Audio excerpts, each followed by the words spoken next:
Oh, what was that? Oh, some weird music just popped up. Anyway, welcome back, folks, to the show. We have a spike in progress right now on in the market, although it's backed off a little bit over the last, let's say, 12 hours. But the VIX did get up around 27. Let's see what the high was. A bunch of stuff going on in the market right now. For one thing, we do have.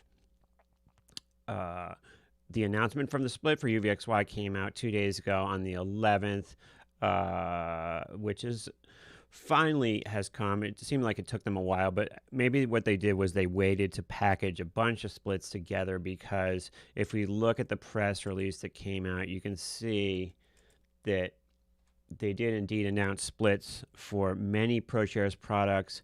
We've got forward splits for I don't know, 8 products, and then we've got reverse splits for so many products that they've done it in 2 phases, right? So we've got the phase 1 on May 25th, and then phase 2 on May 26th, which includes, of course, UVXY for a 10-for-1 split. So that is finally come. Not a surprise at all. We thought it would come way sooner, but there you go. And the speculation for many people that, well, they knew something. They knew that we were going to spike, and that's why they didn't split it. I guess that's kind of dissipated by the fact that they announced it during the middle of a spike. So I don't think the spike had really anything to do with it. It was time for them to split it, and they did. So there you go. And when we look at the current spike in the VIX, let's just pull that up real quick. It makes me, when I look at, for example, VXX, and I think about the current spike, it makes me, what I do is I look at VXX right now. It says, well, it closed 48 and changed last night, and I immediately in my head do the math back to before the spike, right? And I'm sure I'm not the only one that does that. So I think, okay, it's 48 right now, but let's divide that by 4, since it's split 4-1, and that just gets us back to $12, right? So essentially, VXX is back to $12, which doesn't sound nearly as intimidating as $48. In fact, when we look at a chart, we've come back up here. We've lost like a month of ground, but it doesn't seem like the end of the world here, right? Because you can see how much this thing has decayed just over the last, well, a combination of decay and just volatility coming in over the last month or two. You can see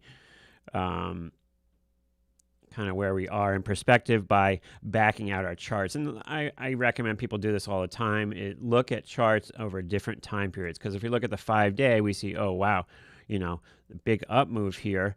And this is a volatility event that lasts more than 24 hours. Remember, most volatility events do last just around 24, 48 hours, but this particular one, excuse me, has had some legs to it. And we'll see if we continue to move from here. And remember, volatility moves are associated with major indices at most time, pretty much all times. And we can see this down move. If I go to the E-minis, we can see the down move over the past little while. But as we once again back the charts out, puts things in perspective. This is a pretty good one. I think this is 6 months here, and you can see, yes, we've lost some ground. However, we are still clearly in an uptrend at the 6-month chart. And if we go to the 3-year, you're going to see that even more. It's just in the 3-year, it's just a little blip. Will this continue? Your guess is as good as mine, of course. But the VIX certainly in a elevated state with the Vix Term Structure inverted. Let's take a quick look at the term structure here, and I'm going to I got my charts lined up ahead of time for once this time. So we can see here we've got the term structure once again not in a panic state. We can see the front month, although the contango levels are very low here, only 2.8%. We can see that the chart still is in a contango state. There's not like some panic going on. Now, this looked a little bit different, a few hours ago when the VIX was still up around 27 with the spot price above all the futures, but stuff has come in a little bit here. And, these to me certainly represent trading opportunities here as we, when we get a spike like this, it can be time to, to initiate some sort of short position. Now, if we look at VXX, sometimes it can be prudent to kind of wait. It's hard because, as we've said before, most spikes are only 1 day or 48 hours. So the propensity is when you get a pop to jump in on it, right? As soon as you get a pop, for example, VXX going up above 40, to jump in on it. But in this case, we've seen this event extend over more than 1 day. And in fact, if you'd sold 40 or 42 in VXX, it would be in your face right now, and you would be thinking, oh no, I should have waited a little bit longer. So it's very hard to time when to jump in on these things. And, of course, the answer to that is sort of scaling into a position. So you get to 40, 42, you initiate a position, and then as it moves higher, you kind of add to that position. So let's say, for example, in this case, you'd initiate a position with VXX around 41, and then you'd added a similar amount to that position yesterday sometime, let's say around 47. So then you'd have an average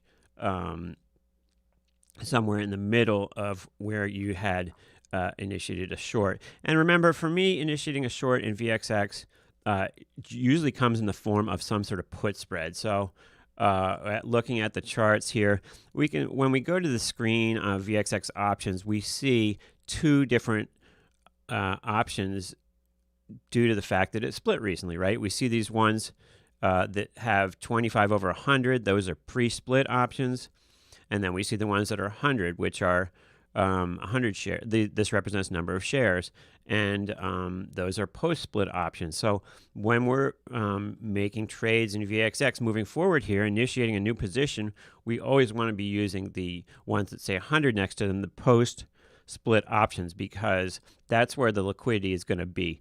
There's not going to be a lot of people initiating anything in the post-split options, and in fact, it's going to be less liquid. Now, certainly, a market maker or anybody else is going to trade with you if you're willing to give up some edge in these issues, and if a good trade is a good trade, whether it's in illiquid issues or not. However, to make it worth someone's while is going to take a little bit more in illiquid options. So we want to be picking the ones that say 100 next to them, not the ones that say 25. And certainly we will see post-split in UVXY, we will see options like this too, except instead of saying 25/100, it'll say 10/100 because UVXY is a 10-to-1 split. So stay tuned for that. Now, UVXY went out $6 yesterday, so if it were to split right now, it would be $60 opening. I'm sure you're perfectly capable of doing that math, but exciting that we're getting the split in that one. But anyways, to get back to my point, if I were going to initiate a short, I might pick something like, the most aggressive I would go is maybe 36 days out, and I might look at something like the VXX right now closed 48, now trading 45 and change. So I might pick something like the June 47-44 put spread. So maybe buying the 47 put and selling the 43 put as I queue this up here. According to the prices on the close yesterday, if I were to buy, what I'm doing is I'm going to the offer of the 47 put. I'm clicking on it with my mouse. Then I'm holding down the control button and I'm clicking on the bid of the 44 put, and that's going to bring up this order screen that has me buying the 47 put, selling the 44 put. So the 47-44 put spread in VXX. What is the most this put spread could be worth? Anyone? You in the back. That's correct. It could be worth $3. If we look at the difference between the strikes, it's a $3 difference between the strikes. Right now, the price on the screen has this, the midpoint, $1.85. So you're betting $1.85, and when we're buying something, that's the most you can lose. So we're betting $1.85 and to potentially make $3 total if VXX is below 44 in 36 days.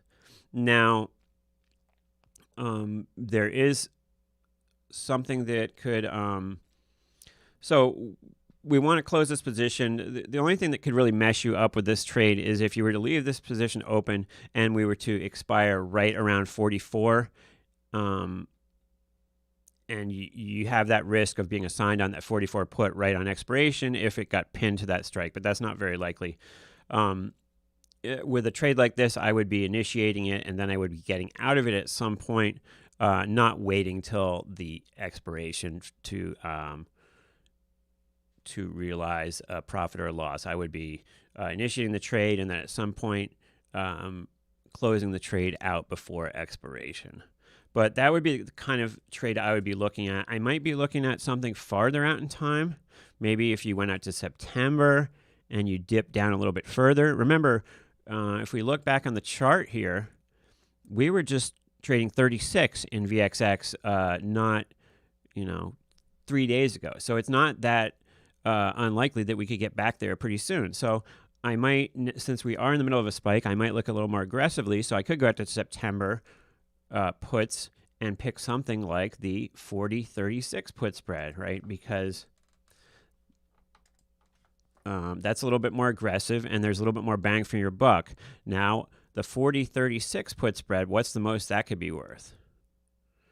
Well, once again, if we subtract the strikes, we subtract 36 from 40, we get $4. So it could be worth $4. Right now, the midpoint's 223. So you could come sort of close to doubling your money if this one were to come in for you. However, when you think about it, September, 127 days away, you might be waiting a little bit of time. However, it seems like a decent trade because if we look over the past while, you can see slowly moving lower here. That trend is likely to continue. We could come off this spike and immediately get down there, or we could have some, but if we don't immediately get back there, we've given ourselves enough time for the situation right now to kind of right itself and for decay. Remember, we're still in contango. Even with this spike, this stuff is still decaying. So a trade like this, it's not super risky, and yet it is giving you an opportunity to take advantage of the effects of contango, as well as take advantage of the fact that we are in a spike and the market is likely to right itself and the VIX is likely to go back below 20 sometime in the next 127 days. So I like a trade like this. It's not super risky and you can get out of it at any time. And it's just the kind of thing that I look at if I was going to short volatility at this moment. All right, I want to jump in on GME for a second here. For those of you who are just here to talk about the VIX, feel free to tune out. But I just wanted to talk about GME again here. If we look at the chart here, we can see the initial huge spike, and then it came right all the way back down to 38, and then we got that second spike. This second spike really hurt me here, by the way. I was short, and it really was not a good move for me. But anyway, then we got this third spike. So this was the story here. The first short squeeze, but the really surprising part on this chart was the second squeeze here and this third one, because there wasn't the huge amount of short interest here. This was more just retail buyers' frenzy for the stock, right? And so all these people just jumped on, and this was the diamond hand guys here buying this out of just pure speculative frenzy. And so we've seen a lot of short squeezes like this initial one, and then it comes back down. But the second part here is kind of, there's nothing completely new in stock market history, but this is pretty unique here, where you get the second up move. Once the short interest has dissipated a lot, you get the second up move. So that's what we saw there. And then since then, we've been kind of slowly fading off, and I've been short, anticipating that we continue to kind of fade off. If we zoom in a little bit here to a 5-day chart, we can see, actually, let's go to a 10-day. You can see this kind of like steps down we've had. We were hanging out around this 180s level, then we kind of step down. And we're hanging out for a while among this 160 level, then step down. Now the question is, will we hang out around the 40s level and then step down again, or does it try to make a move back higher? My anticipation is that we continue to step down. You know, you have this big down, you have these down moves here, and then you have this day where the last 2 days the market's been down, and this has actually been up slightly, and you have this huge euphoria from people that are long that this is up, but it's not erasing these steps down, right? It's just kind of all the hype is kind of just keeping it in one spot as opposed to creating an actual rally here. So we'll see if this step down thing continues or if the stock consolidates and moves higher. My feeling is that this continues to be artificially high just due to the hype, and that as volumes continue to erode, that the hype will continue to erode and we will continue to move lower, settling somewhere below 100. But what do I know? I can't read the future any more than anybody else does. So don't take my word for it. Do what you want. But for me, I'm positioned short in this particular issue right now for various reasons of my own choosing. If you're long this issue, I have no animosity towards you. Everybody has their own trading ideas, and there is a case to be long the stock. The case to be long it would be that the fact that this did have this huge run up has attracted a lot of talent to this company. B, they've been able to take advantage of the rally by issuing additional shares, which has given them a bunch of cash to work with. And so these things all contribute to a bullish case for the stock. My feeling being that all of that stuff I just talked about is sort of priced in already, and that a lot of the people that own shares right now in this issue are not what I would consider long-term investors. I would consider them more to be like opportunists who are trying to make a quick buck, and the longer their account, longer their money is tied up in this, they're going to get itchy and want to try something else, the next big hype, and are going to move over to that next big hype at some point. That's kind of my idea on this one. Anyway, so there you go. We will be responding to people's requests for the interview with Michael Listman soon.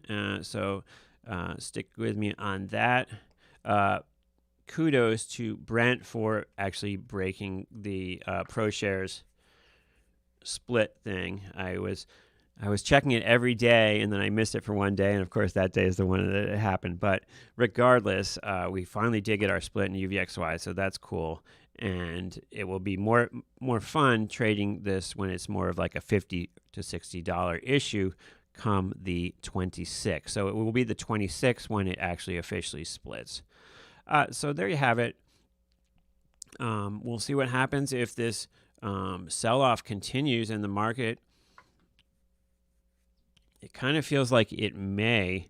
When we've had the down moves that we've had, the E-mini's up 14 right now, and NASDAQ up 120 points. Doesn't seem like a whole lot. It seems like that could change pretty quickly. As I leave you, I'm going to leave you with shots of the NASDAQ. Here's the NASDAQ chart.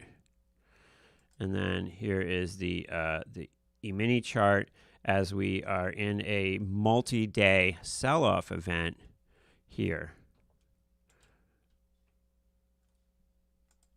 Hey, what's up, Greg? Nice to see you. Haven't talked to you in a while. Let's catch up soon, Greg. Thanks, everybody, for watching, and I will talk to you very shortly.